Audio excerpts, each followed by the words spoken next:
Take a look of Japan's heart and soul. Hi, this is Riz. Dedicated sa trabaho at sa pamilya. 2 years na akong trainee dito sa Japan at hindi ako magsasawang ibahagi sa inyo yung experience habang andito ako sa Japan. Isa sa mga pinaka-iconic na tradisyon sa Japanese culture ay ang Sishimai or Lion Dance. Makikita mo talaga ito tuwing festivals and celebrations. Yung Lion Dance or Sishimai, nagsisimbolo ito ng protection, good fortune at pagpapalayas ng mga masasamang espiritu. Kaya baka lalayas din ako nito eh.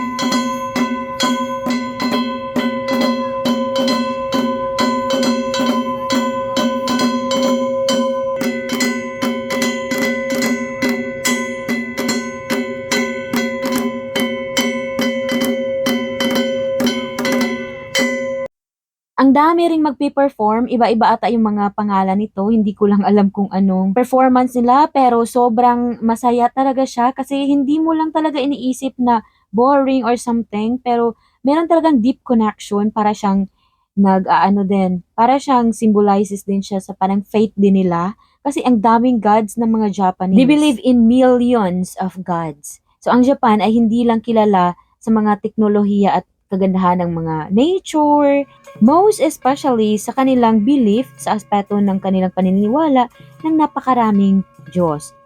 For example, sa religion ng Shinto, kasi dalawa yung pinaka-major religion dito sa Japan, yun yung Shinto and the other one is Buddhism.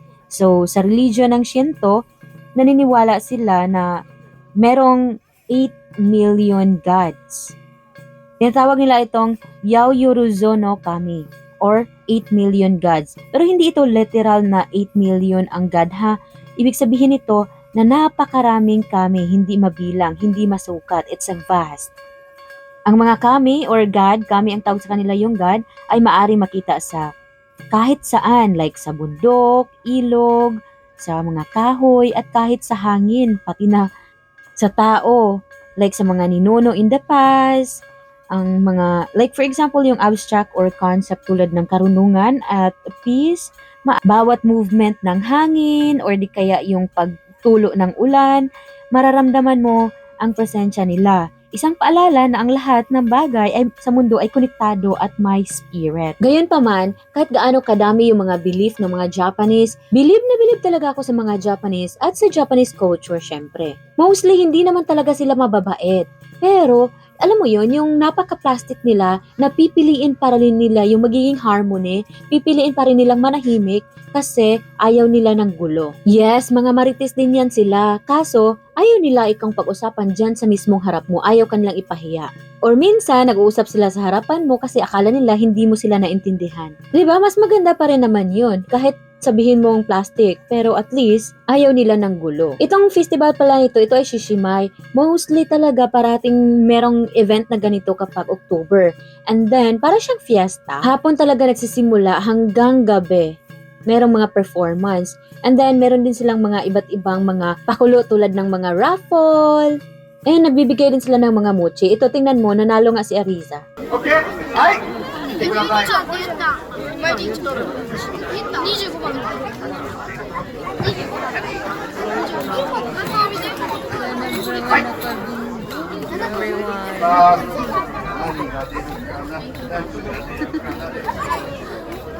おっと3番笹原さんの詰め合わせお父さんお母さんと一緒に食べてください。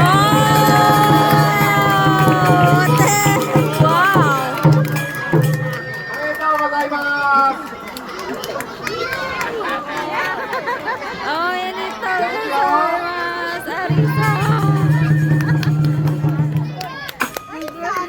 15番 So ayan, ang swerte ni Ariza kasi siya talaga yung unang nabunot, para siyang bingo, tapos siya yung unang nakabingo. And then afternoon, ang dami pa rin mga nag-perform, kahit gabi na, sobrang napakaganda at sobrang napaka-jolly na yung mga performance ng pagkagabi na.